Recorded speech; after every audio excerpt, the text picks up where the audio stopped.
Hello, all. Um, Thank you all for coming. I'm really happy you could be here. This is the Scott Lecture, and we haven't been able to do this in person for some time. We did do a Zoom version, but in person is so much better. And so this is part of our Scott Lecture series, which we've been having for almost 20 years, I think, pretty close. I think maybe 21 years. So this lectureship is named for Richard A. Scott, who earned his medical degree at Northwestern in 1968. He had a long career in research and teaching and consulting in clinical medicine, and recipient of the Joseph A. Capps Award from the Chicago Institute of Medicine, as well as an award from the Chicago Pathological Society for his research in cardiovascular disease. I think we have a picture here of Mrs. Scott alongside Dr. Scott. So Dr. Scott was appointed vice chair in the Department of Pathology at Ohio Valley Medical Center in Wheeling, West Virginia. He was chief pathologist, chief of staff, and director of the laboratories at Wetzel County Hospital. He was widely published and a fellow of the American College of Pathologists and American Society of Clinical Pathologists. His wife, Ann Scott, who is pictured there by side, also taught at a college level, worked in medical research, and co-authored papers and laboratory textbooks. Ann herself holds a master's degree in biology and nursing and is a member of the Human Anatomy and Physiology Society. The Scotts have a strong interest in, Anne served in the board of directors on the Slovak American Charitable Association, and the Scotts worked towards establishing an English language medical library in the first faculty of medicine at Charles University in Prague in Czech. And the picture here is actually when they were in Prague meeting President Bush for their activities. And so I think that's a pretty cool picture. But what I'd like to do is to really honor Mrs. Scott. We always talk about Mr. Scott, but I want this to be about Mrs. Scott. This is when she came to visit us, and Megan and Barbara are flanking her there, but Mrs. Scott there in the center, and she's was able to come visit us and have lunch, and loves to come visit the laboratories and see everything that's going on in genetics these days. She has been a really strong supporter of us in the Center for Genetic Medicine. And for that, I just want to give Mrs. Scott a little something to honor her.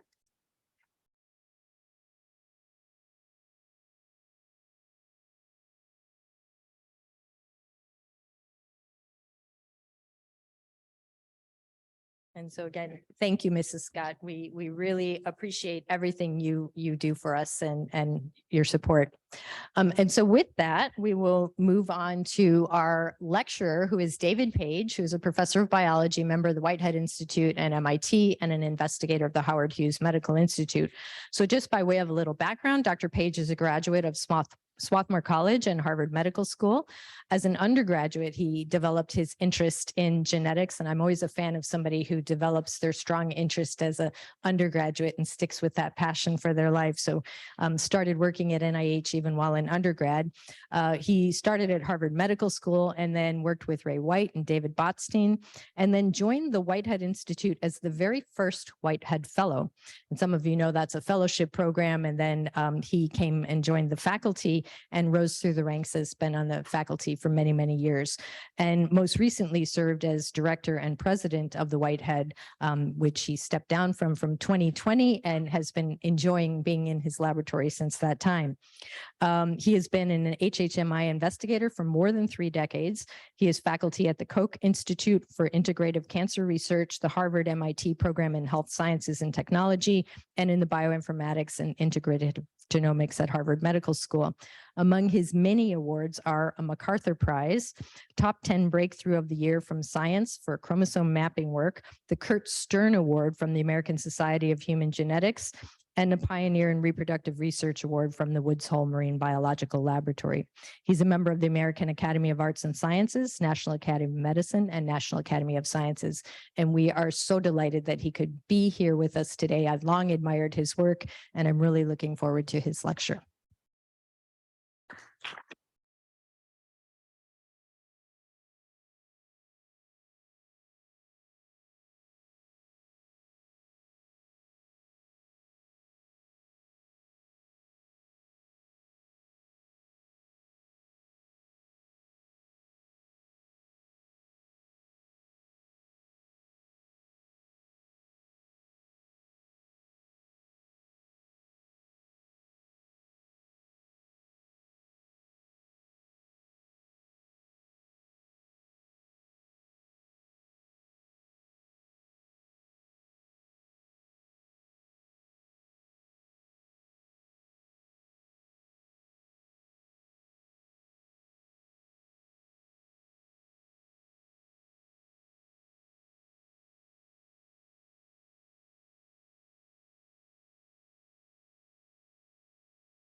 Okay.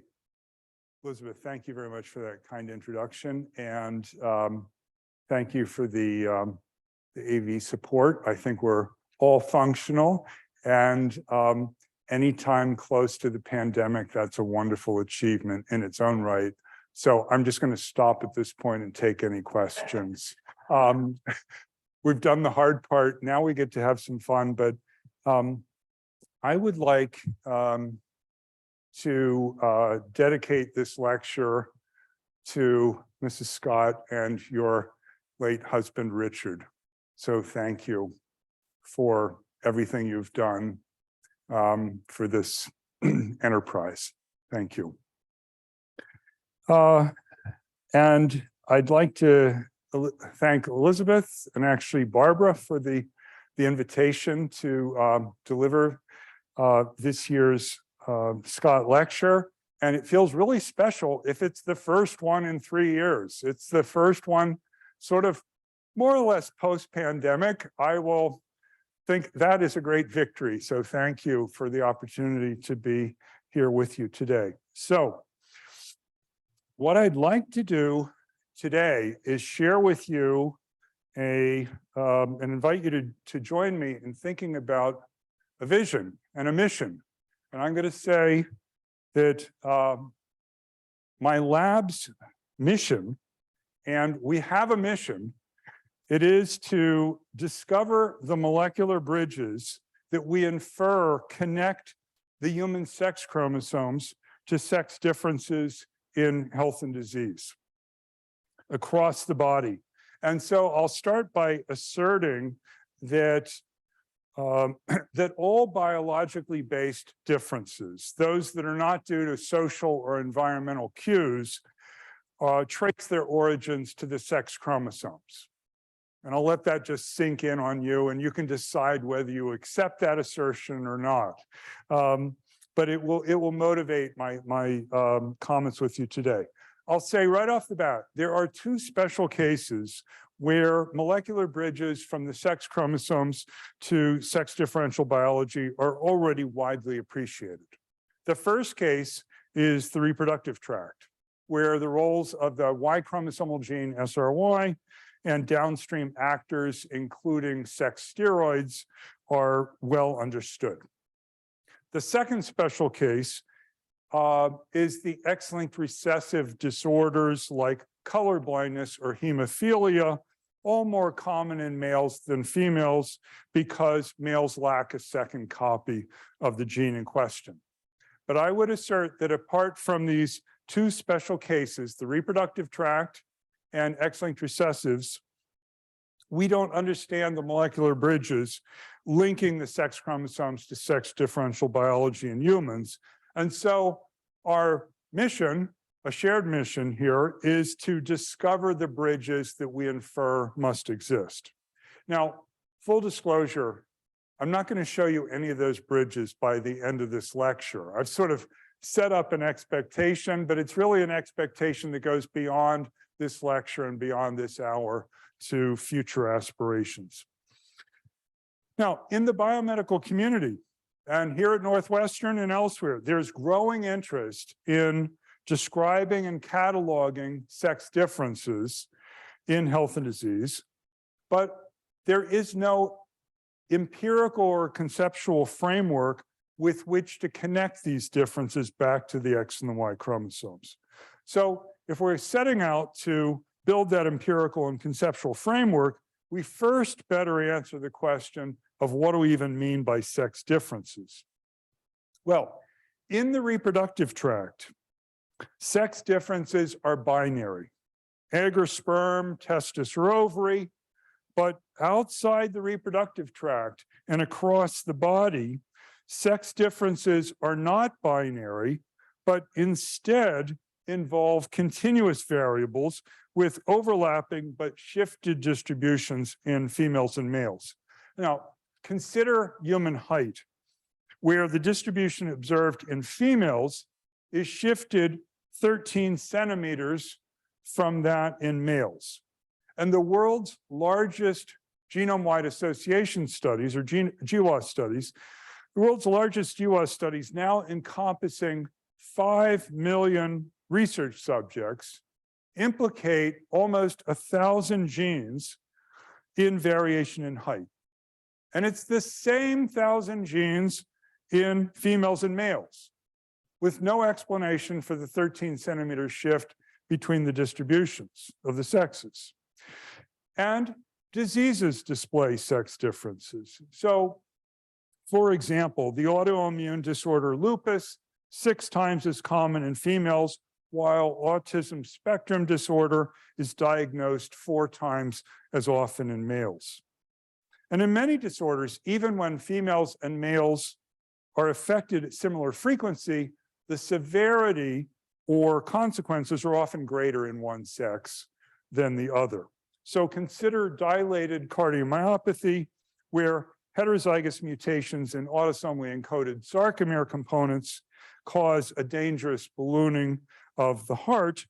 And in this plot from Cricket and John Seidman's lab, we see the survival curve for females with this disorder, and males with equivalent autosomal genotypes die at a much younger age, typically 10 years earlier, with no explanation to date. So how then to discover the molecular bridges from such sex differences in health and disease back to the sex chromosomes? We believe that a critical intermediate step is sex-biased expression of autosomal genes, genes that otherwise function equivalently or identically in females and males. So the question is there evidence of this intermediate step? And I'm going to describe some of our own results in this realm and also give a shout out to Barbara Stranger's work in related material in just a couple of minutes. So let me first tell you about the work of my student Sahin Naqvi and colleagues, who looked for sex differences across humans, macaques, mice, rats, and dogs. So Sahin examined the 12 tissues shown here, present in both females and males, tissues that we would think of as being the same in males and females. And in humans, Sahin analyzed publicly available GTEx data, and in the 4 other species, generated the RNA sequence data anew, setting the stage for the first and to date only serious cross-species analysis of sex-biased gene expression. So, and set up a number of questions. First, how common are male or female biases in autosomal expression?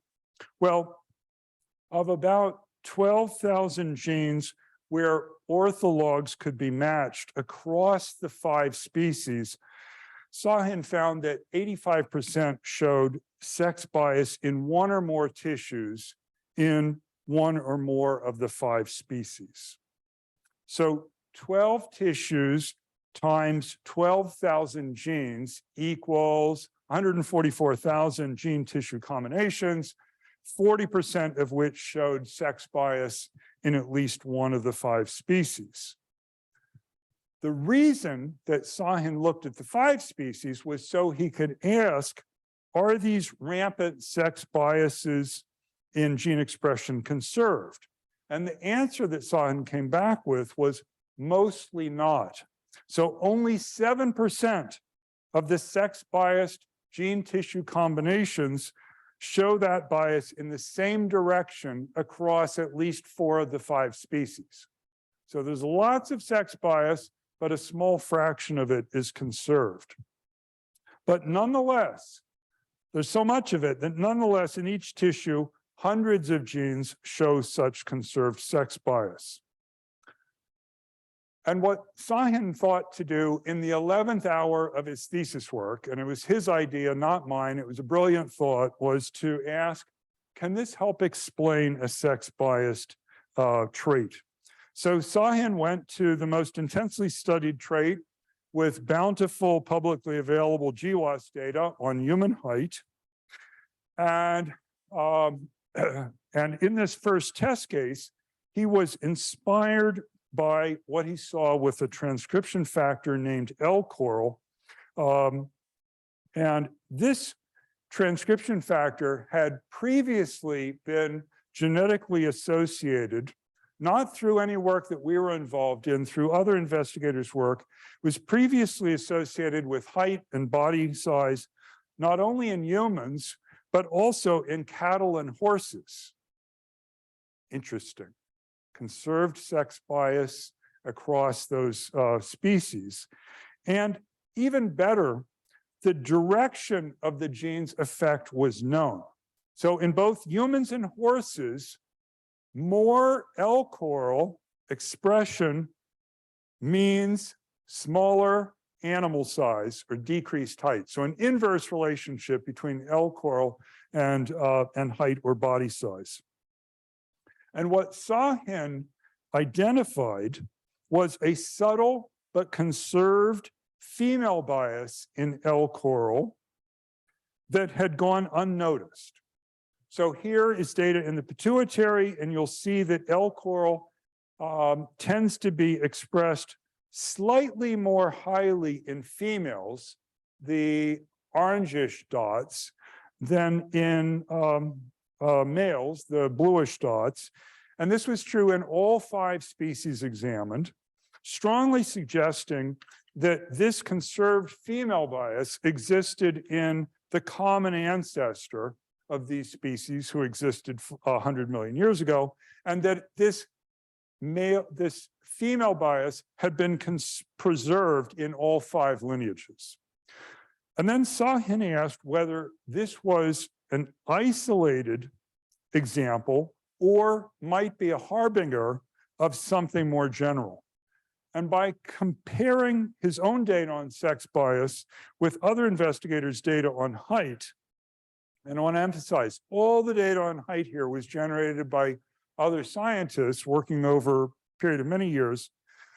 By comparing his data on sex bias with other investigators' data on height, Sahin found that other autosomal genes with conserved female bias tended to decrease height, while autosomal genes with conserved male bias tended to increase height.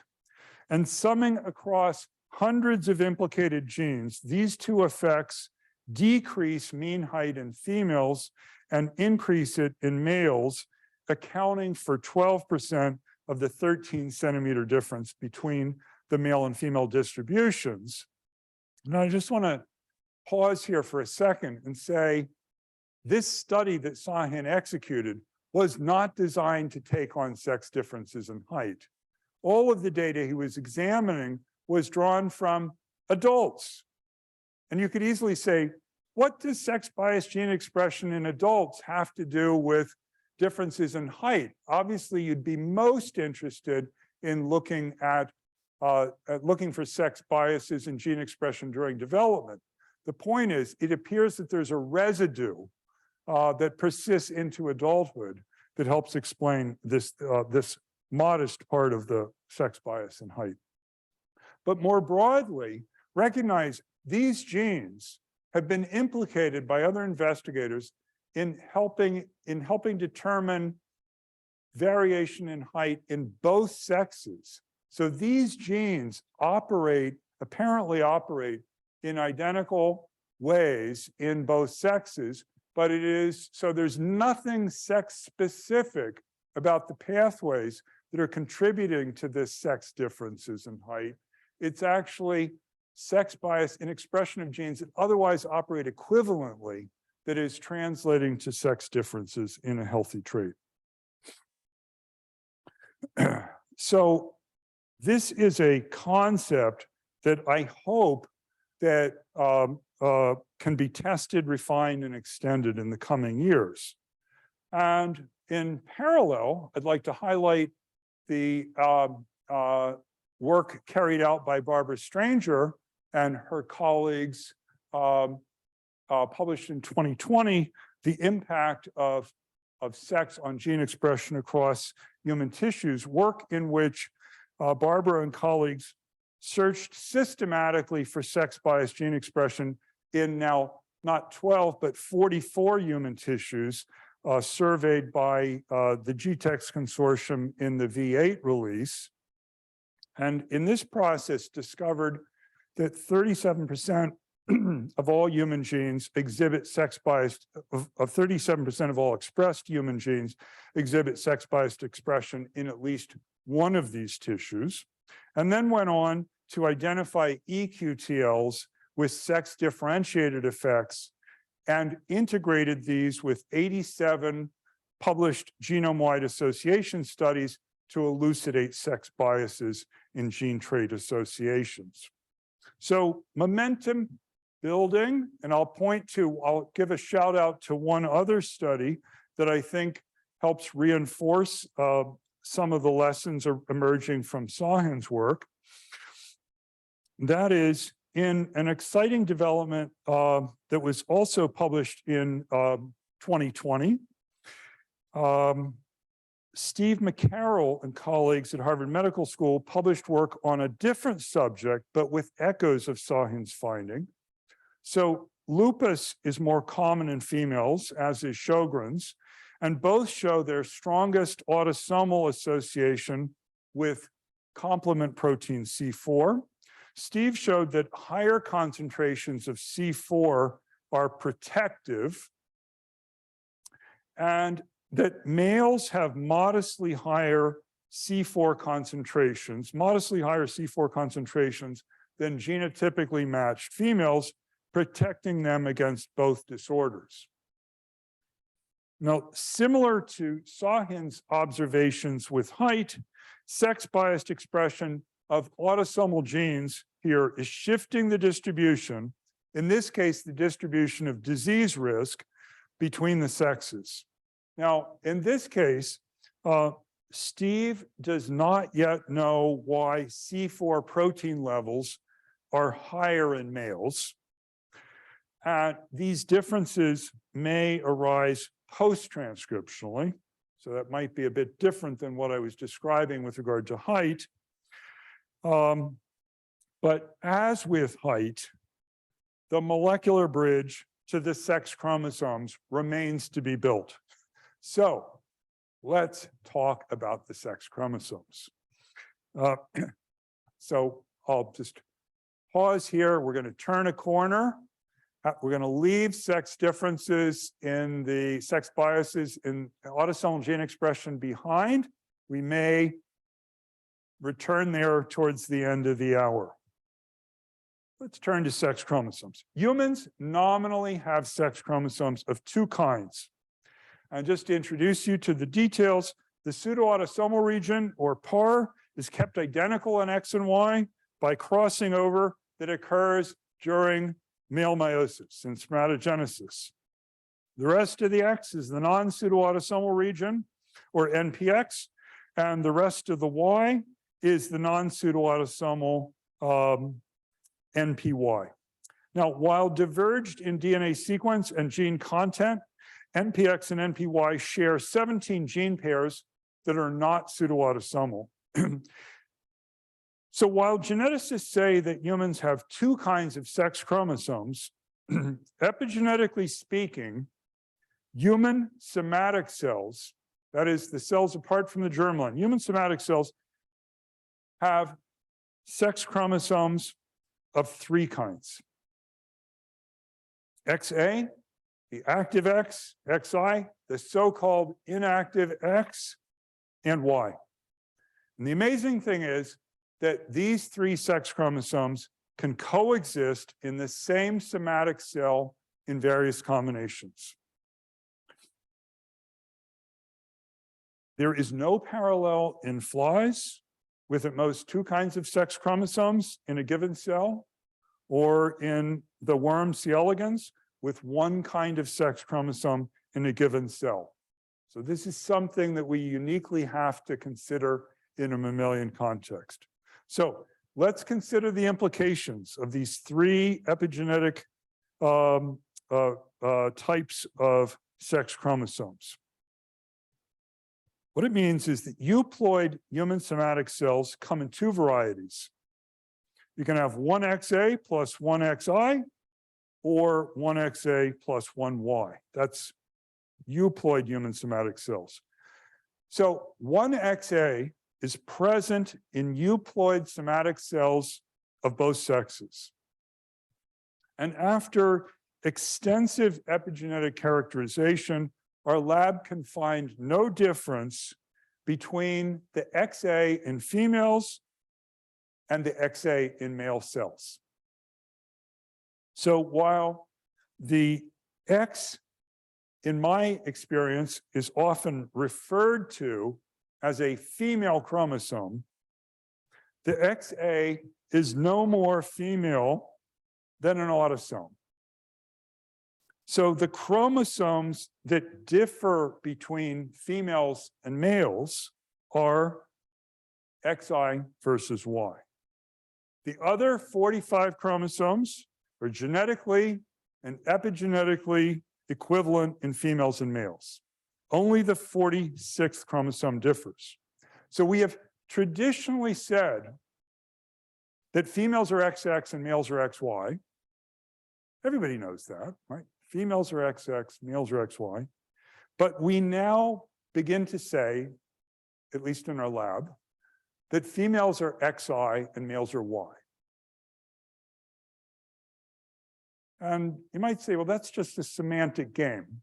But no, it actually refocuses the mind. This allows us to restate our lab's mission in a more focused way and say, we will connect the 46th chromosome, XI or Y, to sex differences in health and disease. And so now, having spent most of my career defending the honor of the Y chromosome, why do you chuckle? Having spent most of my career defending the honor of the Y chromosome in the face of innumerable insults to its character and its future prospects, I now turn my attention to XI. Truth be told, I'm forgetting about the Y chromosome. My infatuation, my obsession now is XI. And so let me tell you about my new obsession, the XI. First, an essential bit of background. And this is something called the N-1 rule, which has been in place since 1961. It turns out that no matter how many X chromosomes a diploid human somatic cell has, one is an XA and all others are XIs. And we exploited the N-1 rule to characterize XI by linear modeling. And this will be the centerpiece of what I'll explain to you in our remaining time together this afternoon. So, linear modeling of XI. So with the help of clinical scientists at NIH, and apologies that images are cut off here a little bit on the bottom. With the help of clinical scientists at NIH and at the Focus Foundation and elsewhere, postdoc Adriana San Roman and colleagues studied 100 or so individuals with sex chromosome aneuploidy, generating lymphoblastoid cell lines, primary fibroblast cultures, and sequencing RNA. And Adriana studied individuals with 1 to 4 X chromosomes. And since you know the N-1 rule, you know that that means these individuals all have one XA and they have 1 to 3 XIs. And this enables linear modeling of XI's effect on transcript levels for each chromosome X gene. And we'll turn to, if you look at that equation, we'll turn to beta sub 0 and beta sub X in a minute. But first, let me show you some of Adriana's raw data. And I'll show you 3 genes. First, PRPS2, it's an X-linked gene that's expressed by XA and not by XI. It's a classic X inactivated gene. So here, each dot shows the level of PRPS2 transcripts in one individual. The individuals have 1 to 4 X chromosomes, as indicated on, pun intended, the X axis here. And you'll see there is some variation among individuals, but there's no consistent change in expression as XIs are added to the single X that's present in each individual. So that's nice, but more interesting perhaps is exist. It is the long non-coding RNA expressed by XI and not by XA. So happily, it is not expressed in individuals with 1 X chromosome. It's really 0 baseline, good smell test. But its expression rises as you add XIs. Most interesting, to my taste, are genes like KDM5C, which is expressed by all X chromosomes and whose expression marches upward as one adds XIs. It's very tidy. I mean, every time I show this plot, I have to pause for a little bit because it still takes my breath away. These are unrelated individuals. Each dot is an individual. It's very tidy. It's modular. It's algebraic, with each dot representing a different unrelated individual. Many with a Y chromosome, many without. And actually, it doesn't matter whether you have a Y chromosome or not. They're sorted here only by the number of X chromosomes. And in fact, the algebraic beauty of this data inspired Adriana to measure the slope and the intercept. It starts to look like algebra. You can see a slope, you can see an intercept there. So why not measure them and devise a metric to express the effect of adding an XI? So here's the metric. For each gene, one can, by linear modeling, estimate the slope, which is beta sub X, which is essentially the change per XI in the gene's level of expression, and the intercept, which to a beta sub 0, which is to a first approximation expression from XA. And then you can normalize across chromosome X genes. Of course, the genes on the X are expressed at wildly different levels. So we end up with a dimensionless value called delta E sub X, dividing the slope by the intercept. And so genes like PRPS2 have a slope of 0, and hence a delta E sub X of 0, while genes like KDM5C have a positive slope and hence a positive delta E sub X value.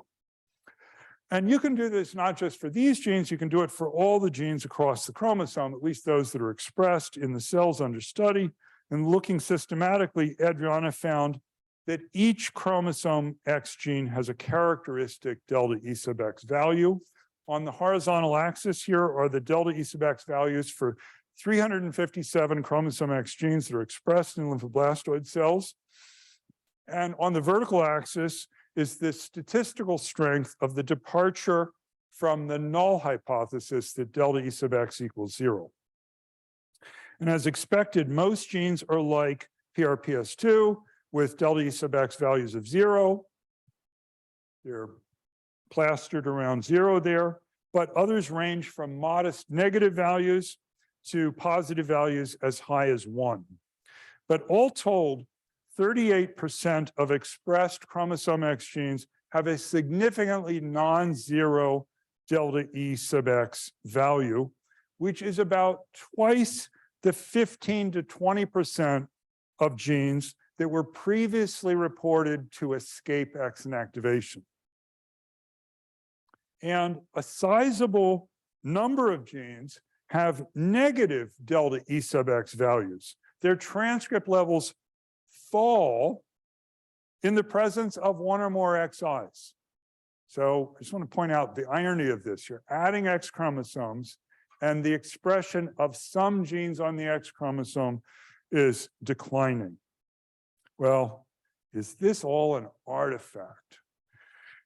We do not think so, in part because on a gene by gene basis, delta E sub X values are generally conserved between transformed lymphoblastoid cell lines and primary fibroblasts in culture. And I won't have time to go into it, but we're starting to look at some other cell types, and we're again seeing reproducibility of these delta E sub X values. The question arises nonetheless, is expression from Xi the only way that non-zero delta E sub X values arise?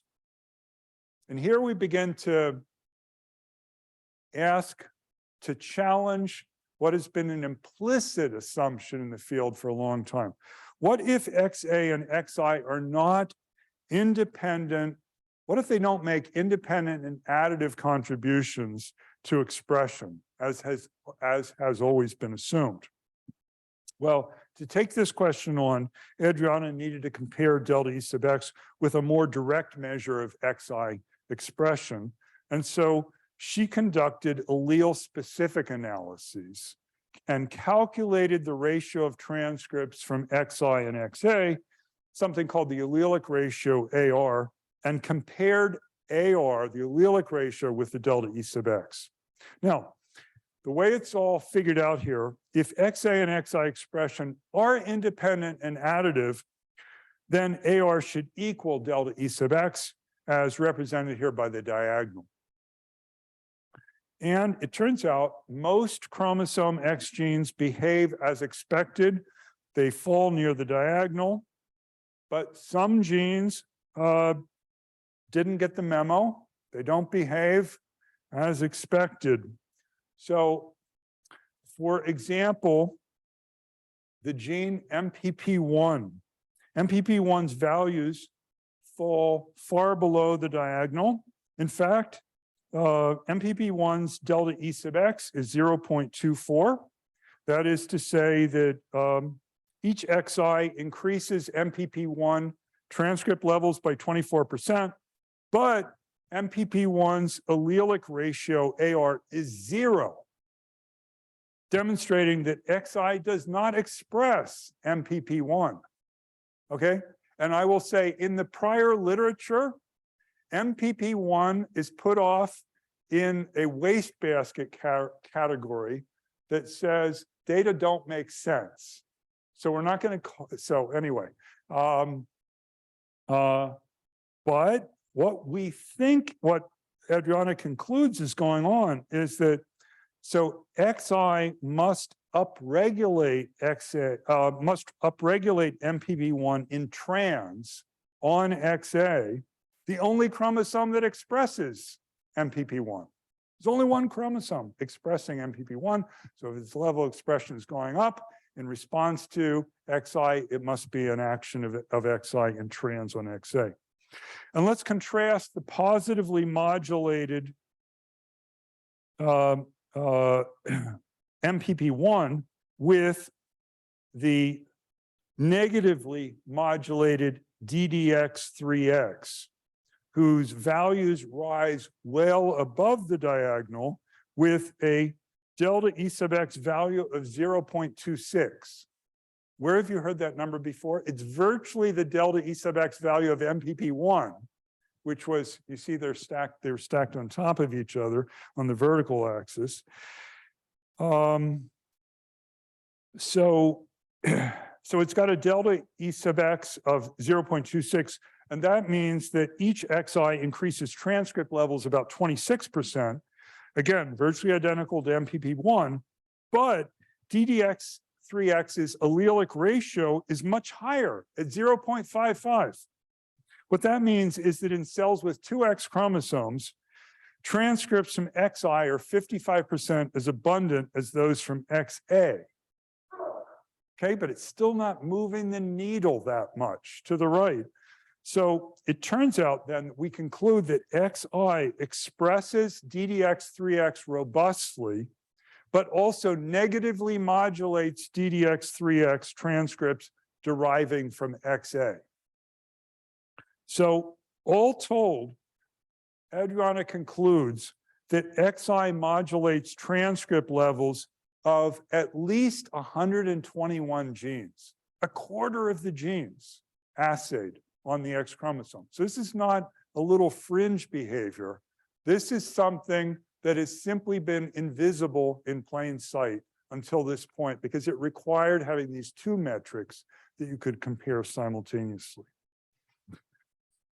So these results reveal the existence of two X chromosome modes of gene regulation in humans.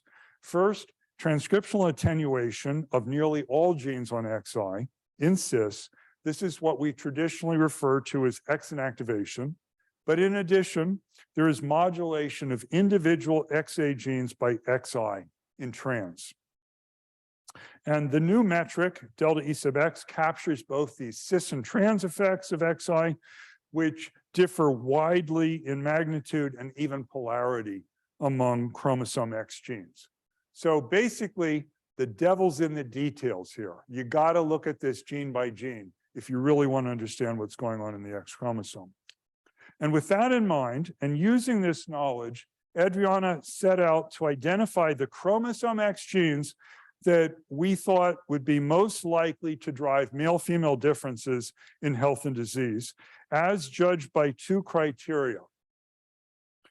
First, the expression of the gene should change upon adding an XI, and they should be exquisitely sensitive to, and in the third hour of this lecture, I'll explain why we thought it should be exquisitely sensitive to both overexpression and underexpression, what I might call Goldilocks dosage sensitivity, not too much, not too little, not too hot, not too cold, just right. And these are characteristics that Adriana assessed through reanalysis of human population and evolutionary genetic databases.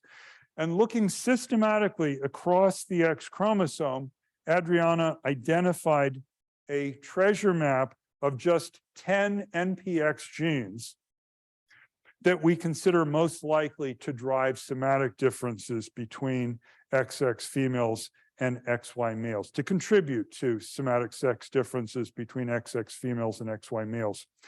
Each of the genes, and they're listed here, displays a delta E sub X value of at least 0.1 and high dosage sensitivity as judged by the population and evolutionary genetic metrics.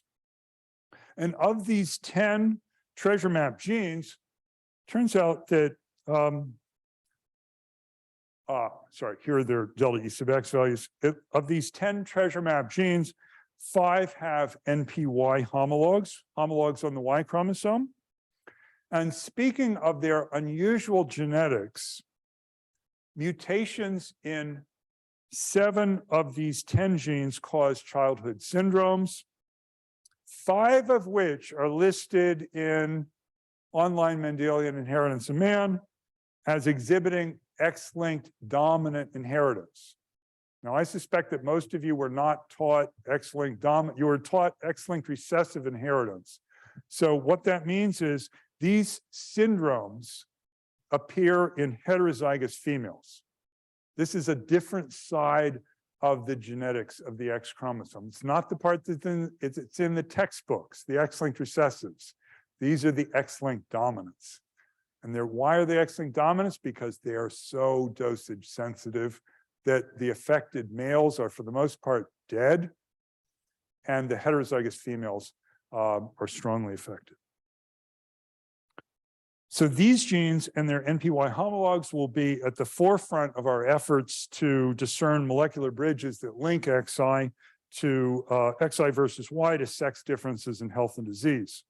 And I want to note the presence here of DDX3X, whose unusual modulation I just told you about a few minutes ago. I also want to point to ZFX, to which I'm going to turn shortly.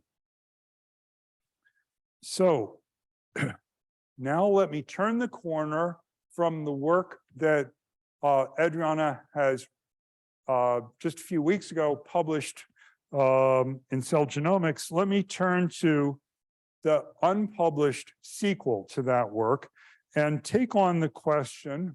I'll remind you first that XI can regulate or modulate XA genes in trans.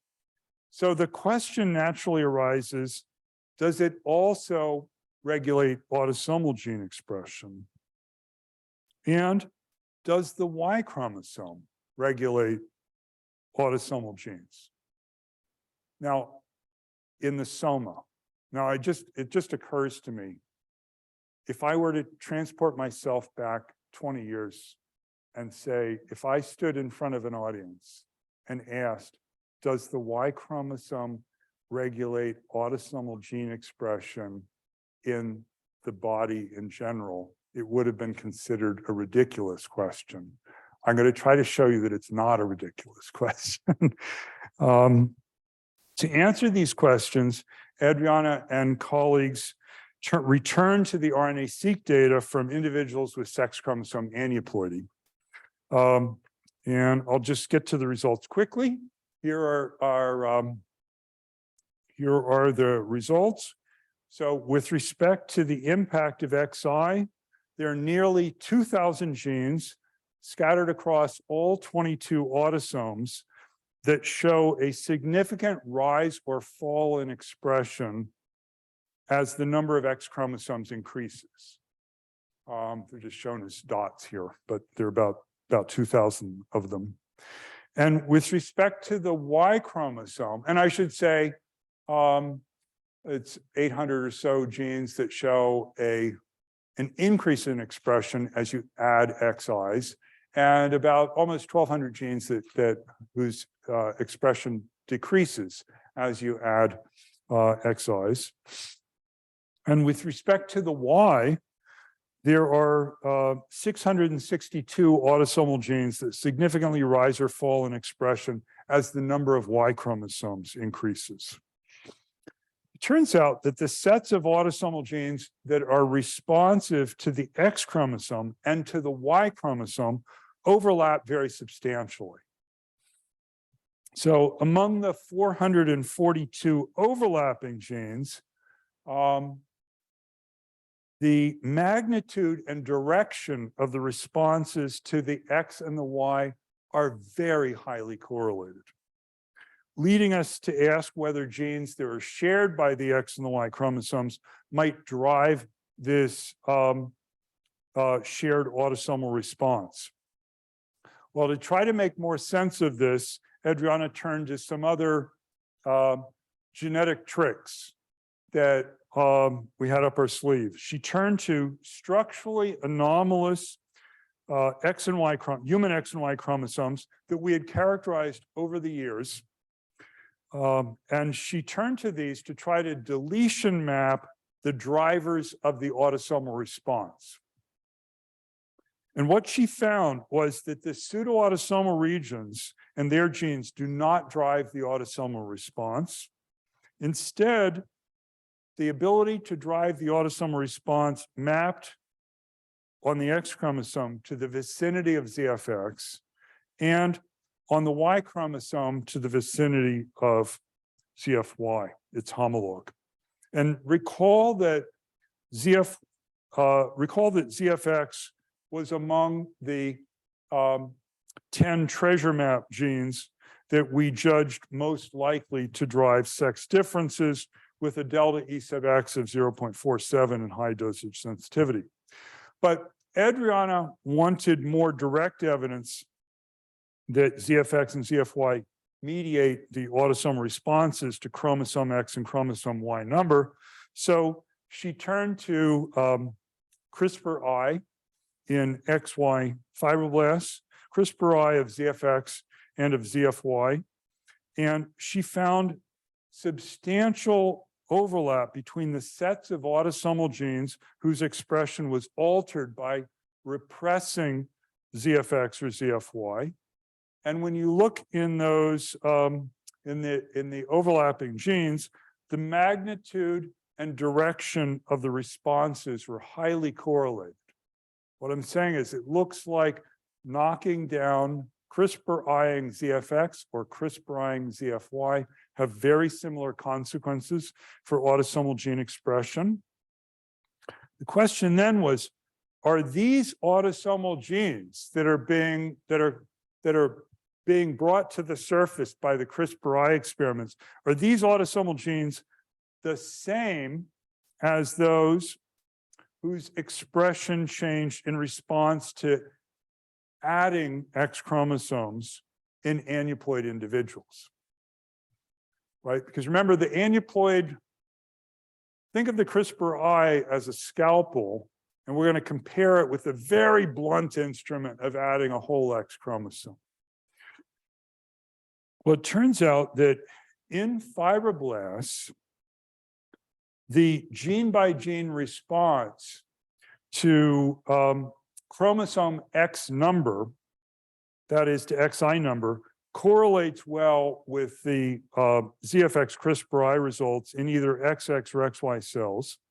So Adriana concludes that one gene, ZFX, accounts for much of the XI effect on autosomal gene expression. And correlating the parallel ZFY CRISPR-I experiments indicates that ZFY mimics ZFX in this regard, but ZFY appears to be the less potent regulator of autosomal gene expression. So ZFY is acting in the same direction on a similar set of genes, but it's somewhat less potent. So I want to highlight here that some of the results that I've highlighted from Adriana's and colleagues' experiments, some of the results that I've highlighted here were obtained in fibroblasts and others in LCLs. Interesting thing emerges when Adriana compares the results from the two cell types. And that is first regarding what I'll call chromosome X driver genes and the autosomal genes that respond to them. So reflecting the remarkable modularity of XI across cell types, the set of chromosome X genes with non-zero delta E sub X values, that set of genes is largely shared between LCLs and fibroblasts, as seen in this Venn diagram. So the area of overlap, that area of 40 genes in the center, that area of overlap includes the potential drivers of sex differences like ZFX and other dosage sensitive genes of the treasure map. So the treasure map genes are found in that area of overlap.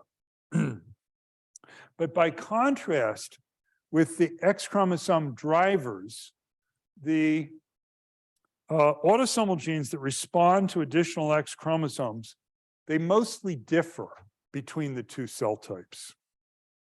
So what I'm suggesting, and I admittedly, this is at this point based on a comparison of just two cell types where Adriana and colleagues have been able to plumb the depths of the sex chromosome aneuploidy variation in sex chromosome number. It looks like in some that X-linked drivers are shared between cell types, but autosomal responders largely differ between cell types. And these observations, I would say, shape our thinking with respect to the sex chromosomal origins of sex-biased autosomal gene expression, and in turn, our thinking with respect to somatic sex differences in health and disease. Hope to explore these ideas much, much more deeply. Let me close by mentioning some related projects, many of them collaborative, that are in early stages. So with Boston IVF, we're examining sex differences in gene expression in pre-implantation embryos before sex steroids make their first appearance. And then two projects examining the postnatal effects of sex steroids across the body. One with Boston Children's Transgender Clinic, examining the effects of transitional hormone therapy on gene expression in peripheral blood cells. And across the body, we're examining the impacts of changes in sex steroids that accompany menopause. And with leading experts In specific tissues and cell types, we're diving more deeply into the origins of sex differences in cardiac metabolism, in thermoregulation, immunometabolism, and adipose, and thinking also about microglia in the context of both glioblastoma and autism. And in these and a few other areas, we're applying the emerging understandings of the sex chromosomes that I've introduced you to this afternoon. So, and I want to close with credits to those who are currently or previously at Whitehead Institute. I list some alumni over there, including Sahin Naqvi, and I highlighted in particular the work of Adriana San Roman. I'd point out both Adriana and Sahin are currently on the academic job market, and they would be spectacular colleagues at your institution. And I'll offer credits also to collaborators elsewhere who have contributed to some of the work I've described or involved in some of the projects I just alluded to very briefly. And finally, thanks to those who make our work possible.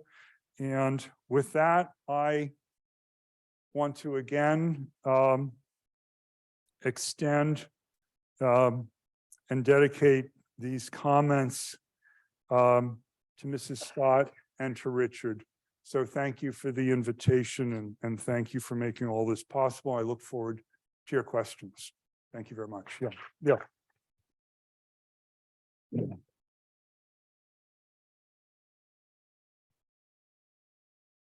Yes. You started the talk with some examples where certain diseases one of them, like Alzheimer's or Parkinson's, More subtle. Yeah. Yeah, but still, yeah. But there's an Asian. Hmm? And I just wonder how you're thinking about how this very interesting idea about the sex chromosome has been always some of the drivers of Yeah. Well, look, this field is at a very early stage in its development, and essentially what I was trying to present to you today, and you clearly got it. I'm trying to change the way we think about the X and the Y chromosomes and their potential contributions.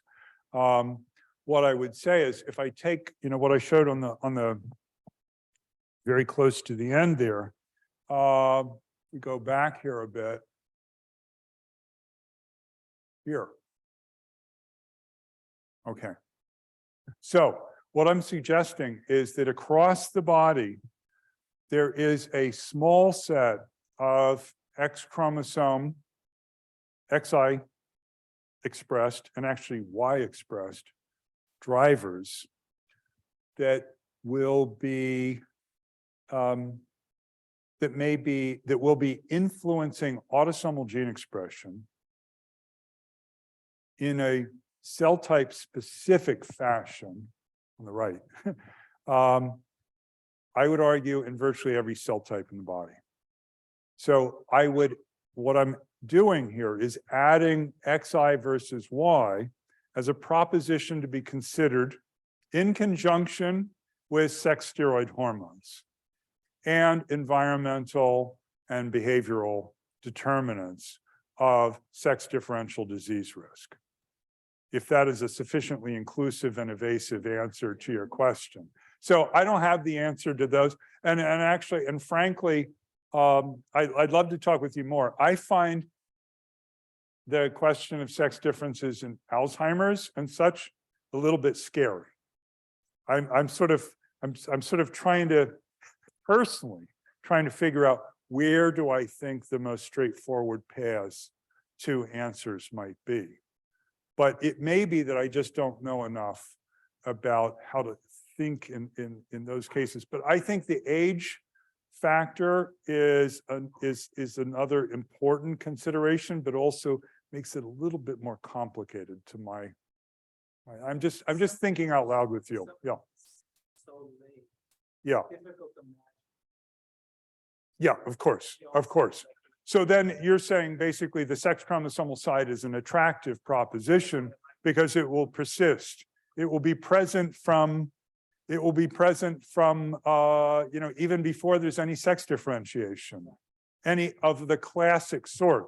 Before the reproductive tract has its beginnings, these differences will begin to play out. Yeah. Yeah. Yes. So when you talk about the five groups, does the zyma have to be the same set of cells? Or can there be some secreted molecules which are things like that? So, and it also could be across tissue. Of course, of course. I'm just presenting the simplest context, which would be, I'm presenting a cell autonomous vision, right? Obviously, other visions that include cell-cell communication or action at a distance can be layered on top of this. But what I'm arguing is that we have not given sufficient credence to the possibility of cell autonomous activities of the X, I, and Y chromosomes. So I'm not denying all those other grand mechanisms. I'm just adding a cell autonomous component to the list, to the palette of possibilities. Yes.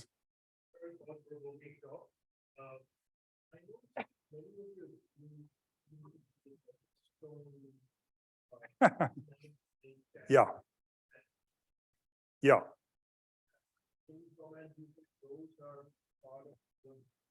Oh, absolutely. So let's see if we can, how far back is that? Let's go back.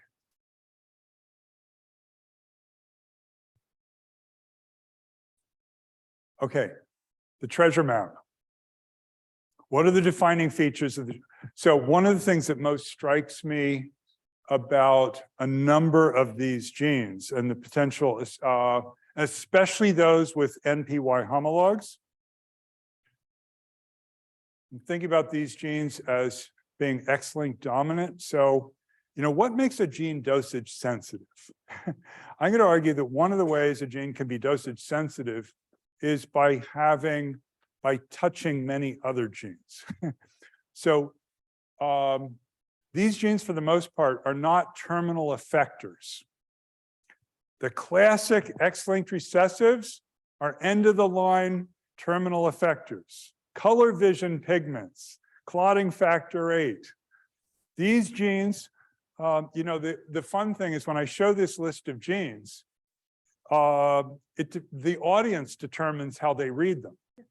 If I show this list of genes to a cancer audience, they say, oh, these are cancer genes.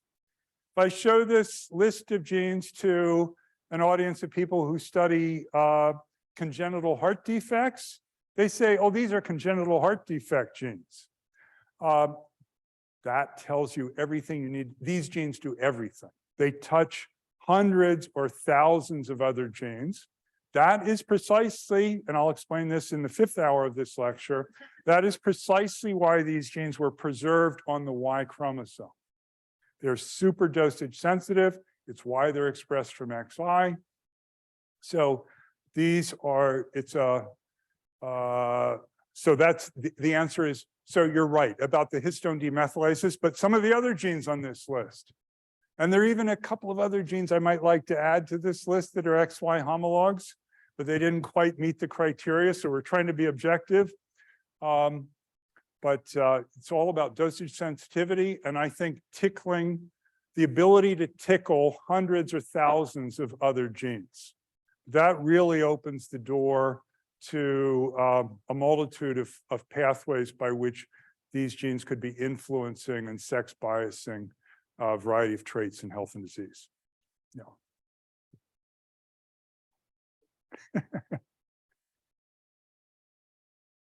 Dr. Page will be here for the next hour because we have refreshments outside. So please join us and ask more questions there.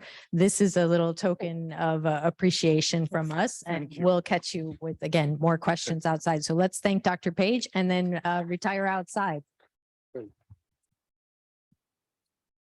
It's a hard lecture. I was trying to give a hard lecture. So So what happens with